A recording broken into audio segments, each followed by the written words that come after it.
Sabe aquela sensação de solidão, mas não é estar sozinho num quarto. É estar no meio de gente e mesmo assim sentir que, sei lá, não encaixa, que percebe o mundo de um jeito diferente. Uhum. É bem comum, mais do que se imagina. Pois é, e hoje a gente vai explorar um lado disso.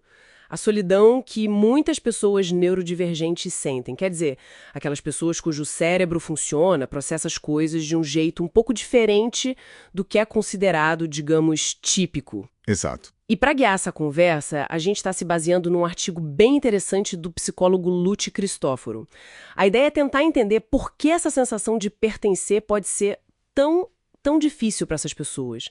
Vamos tentar desembrulhar isso. Vamos lá. É um tema importante. O artigo começa com uma ideia forte, né? Que essa solidão, na maioria das vezes, não tem a ver com estar fisicamente só. É mais uma coisa interna, uma desconexão. É isso, uma sensação de não ser realmente entendido, compreendido na sua essência. O texto até usa uma imagem, achei bem marcante, de ser um estrangeiro no próprio idioma. Tipo, falar a mesma língua, mas a comunicação não fluir, não ter aquela sintonia. Exatamente. E ele aponta que isso muitas vezes começa cedo. A pessoa aprende desde pequena que talvez a sua intensidade, o seu jeito de sentir ou de se expressar é visto como confuso. Ou exagerado, né? Nossa, como você é intenso. Isso, exagerado, dramático. E aí a pessoa começa a se sentir meio deslocada. E como é que a psicologia vê isso? O artigo conecta com a necessidade de pertencer, certo? Sim, totalmente. A fonte, o artigo do Lute, né, ele reforça que o senso de pertença é algo fundamental para nós, seres humanos.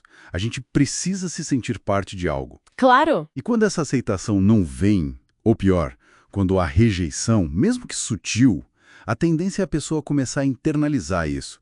Pensar, o problema sou eu, tem algo de errado comigo. Puxa! E o que eu acho fascinante é como ele descreve as tais exclusões invisíveis.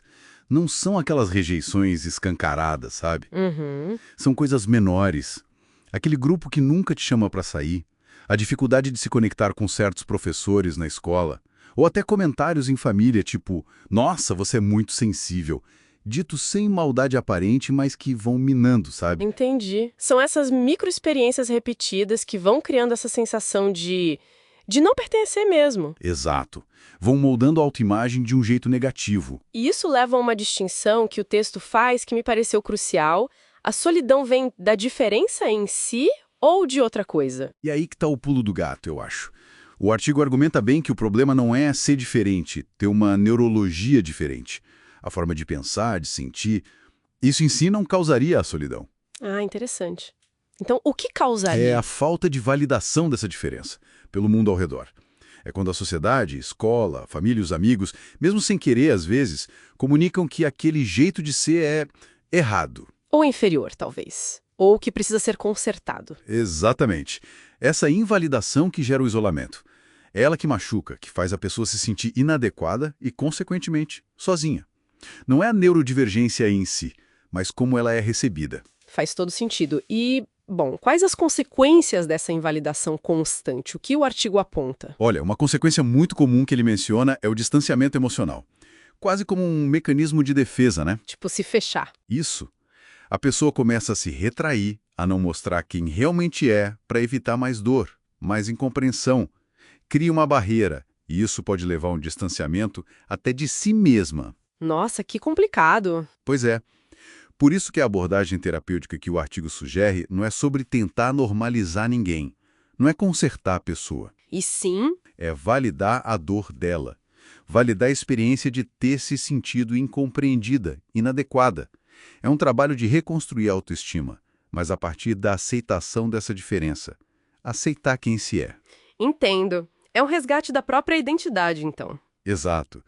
E, a partir daí, talvez ajudar a pessoa a encontrar ou construir relações mais autênticas. Relações onde ela possa ser ela mesma, onde o silêncio não seja estranho, onde o afeto não precise de uma performance. Isso me conecta muito com a mensagem final do artigo, que eu achei bem poderosa. A ideia de que sim, ser neurodivergente é um caminho diferente, mas não precisa ser obrigatoriamente um caminho solitário. Sem dúvida, é um ponto-chave. A questão não é ficar esperando um convite para fazer parte de um mundo que talvez nem esteja preparado para entender essa neurodiversidade. Então, qual é a mudança necessária? A mudança real, segundo o texto sugere, acontece quando o mundo, a sociedade, começa a reconhecer essas pessoas.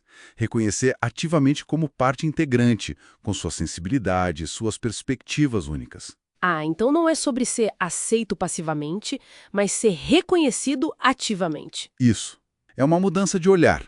Sair da mera tolerância e ir para o reconhecimento do valor dessa diferença. Então, para a gente amarrar um pouco o que essa fonte nos trouxe.